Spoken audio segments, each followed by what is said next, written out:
The smartest gamers use the most intelligent weapons. If you study the usage of Moonveil in Elden Ring, with the amount of intelligence required to optimize it, and compare that rate to the overall bell curve of intelligence in the average population, you would find that Elden Ring gamers are much smarter than your average gamer, based on pure numbers alone. Based on these same numbers, we can also conclude that gankers on average have the highest level of intelligence out of any other subsection of gamers currently gaming. Moonveil, Toondale, Baboonveil, we've heard them all. Transient fuck. That's what I like to call it. The Hertz Donut of Elden Ring, both childish and painful. Moonveil is to Elden Ring what George Foreman is to boxing. Not because it grills people, but because it was substantially nerfed for a long while before again rising to greatness.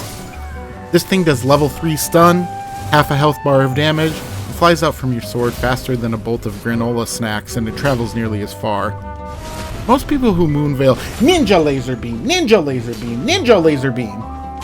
Though it's no mystery to many of us that in the hands of an actually competent player, Moonveil goes from being an annoying ganker tool that can lead to blenders and 2 shots from an overleveled, to being a ridiculous roll catching, bolus punishing, dual finishing tool that can go from annoyingly broken to mind-bogglingly busted depending on who uses it. And I'll admit I do like it. I like the way it feels to have an unsheath that can hit from the distance of a well-thrown egg. I'm enamored with the Blue Moon Katana with mystical powers, dropped from a molten dragon in the depths of a forbidden wasteland. That's all cool and everything, but mostly I like the feeling of using it as an invader. If you can't beat them, join them. And if you watch many streamers, video creators, and even hard-swapping duelists, it's clear that many in the Elden Ring PvP community have chosen to join up instead of wasting time bringing a butcher knife to a moonlight fight. I'm just another in a long line of mindless Moonveil monkeys, and it feels really, really nice. But intelligence builds are so much deeper, so much more interesting, so much more puzzling than Moonveil. While Moonveil is undoubtedly optimal in many situations and invasions, as I like to do with a lot of my content, I want to start from optimal and then see what else we have. While I have had plenty of int builds at 125 and 137, I find the extra few stats are comfortable for gaining the nice number of 60 int for the spinning staff Ash of War and Carian Regal staff.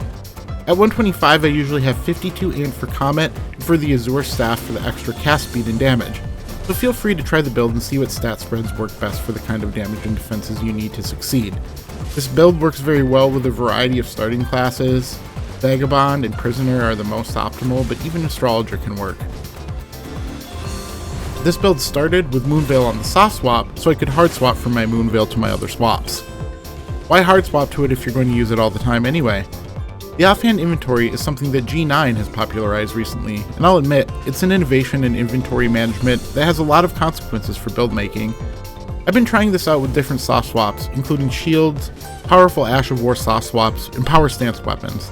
The bottom line is, the ease of swapping combined with access to a weapon of choice in the offhand creates a lot of diversity in setups, and gives a new challenge of build making and inventory layout for those who have a mind to optimize their swaps.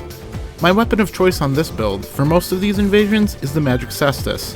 If you weren't playing the game much about a year ago, Caestus was easily one of the best weapons on patch 1.08. While it's fallen away since then, it's still a fantastic weapon that can compete well against most setups in the game. It has one of the best chase down attacks in the game with the running R1, has excellent neutrals for taking priority against other small weapons, and the R2 opens up heavy damage, roll catching, and top tier mind games where you can condition your opponent to roll and get some nice catches. Of course, the optimal Ash on Caestus is Endure. I love the fist weapons, and while they do have some balancing issues, one way in which they are lacking is in the Ash of War department. Seriously, if you don't Endure, you have Flaming Strike, which can be nice, and the next best option is Hoarfrost Stomp?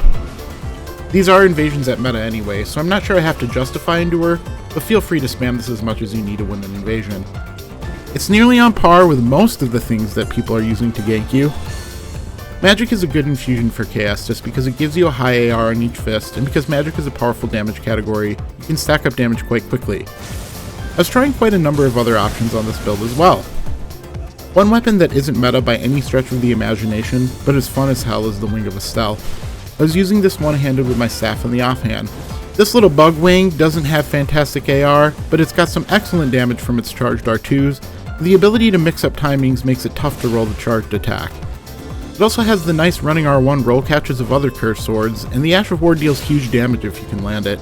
It's great for corner trapping and for making space to heal, and it works as a swap as well, although it doesn't have the range or momentum of the Bastard Star Ash of War. I've also got another favorite on the build, the Cold Godskin Peeler. While Cold is definitely inferior in raw damage on a pure int build, if your int is high enough, a lot of the cold weapons will have decent damage while giving you the status option. Godskin Peeler is one of the best status weapons in the game. On top of the excellent multi-hit nature of Twin Blades, building up status constantly on phantom hits, Peeler adds in a powerful thrusting attack in the running R2 and a quicker stab from the backstep R1. The unique moveset gives it an edge over other Twin Blades for chase downs. Add in the multi-hit talismans for a highly damaging setup that has status, quick frames, and excellent chase down potential. I've got a few other nice chase down and finishing options on the build as well. Godskin Stitcher, still the best HTS, and I love the bunny hopping style.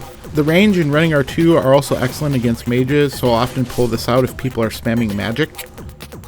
But now it's time for a real weapon. I don't really like to use Thrusting Sword that much, although it's an extremely clutch tool to have in your inventory. Bloodhound Step on a Thrusting Sword still hasn't gone out of style, and I'm packing Rogier's Rapier to pay homage to my sorcerer roots. One thing I like about this weapon, aside from being entirely busted for a laundry list of reasons, is that it really does nicely against someone you know is going to spam. Though well, in fact, it's hard to resist using it in these situations. I'm selling Stunlock here like it's going out of style. I'm not terribly selective about when I use this, but most time when I pull it out, I've been pissed off in some way, or an invasion has gone on far too long. Definitely an S tier option for any mage at any level. In fact, doing a thrusting sword focused mage without many swaps is a great way to build one because of their extremely low stat requirements. Easiest to wield, easiest to use, toughest to mash against. Of course, we are an int build, and any int build won't be complete without a few magical tools. Naturally, we have the spinning staff available on Carian Regal Scepter. I'm not built to optimize it completely, but having an infinite option like this is not only broken, but hilarious. My favorite standby mage hyper armor tool, Gavel of Haima, is all it's cracked up to be and more. Beware that it's pretty easy to backstab with the right timing. A great backup AoE spell on a mage is Zamor Ice Storm. It won't give you hyper armor during the cast, but it has a huge area of effect, deals amazing damage, and can proc cold quickly. We have all the best ranged options, including Spiral Shard into Comet. A word about Comet, it's unfairly good. These clips actually make me feel bad that I even put it on my builds. It's easy enough to react to, but when you catch someone off guard or in a vulnerable position, you can 2 or 3 shot them depending on your stats and talismans. It stacks with just about every magic buff and talisman buff you can use on an int build. The range is absolutely insane, and it can chain cast rapidly. I've been trying to free aim it more with some decent results. This is a favorite choice for idiotic gankers for a reason. All you need to win with Comet is to get your opponent to look briefly in the other direction. But above all the various options on the build, one remains as one of the largest draws to spells on an int build as opposed to melee only focus, Canon of Haima. Canon is to int builds as Giant's Flame is to Faith and Great Bow is to Strength. It doesn't have the crazy distance of either of those options, but it has a massive hitbox and can be used charged or uncharged in a wide variety of situations, bombing people from above, below, or point blank for major damage, and guaranteed knockdown. This thing never ceases to amaze or amuse, and I won't take it off any build where I have a staff for casting.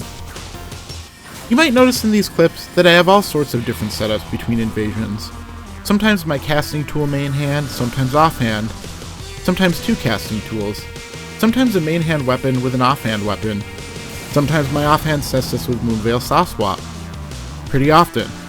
And the different swaps and spell combos that I show off in this video are barely scratching the surface of what the game has to offer for a build like this. Although Dex has better damage, and Faith has better defense, I would argue that Intelligence builds have the most offensive utility for invasions in the game. Between the extremely powerful magic ashes of war like Spearcaller Ritual, Loretta Slash, Nebula, and Transient Moonlight, and the number of spells for both melee, mid-range, and distance, the Intelligence user has to consider all of their options at every moment. This invasion went on for quite a long time. That was probably the closest I came to dying. It was one of those invasions where even though you killed the first co-opper, the other 2 stick together extremely well, and then a blue gets summoned in, and then suddenly it's a 3v1 again.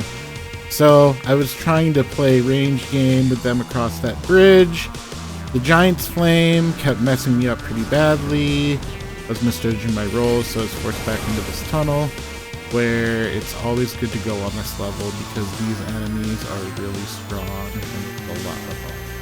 And the host makes a break for it. Is it a good move? They want to get that grace. They must not have it. They're going for the elevator. Oh, they want to elevator trick me? GG's. Like and subscribe for more intelligent gaming.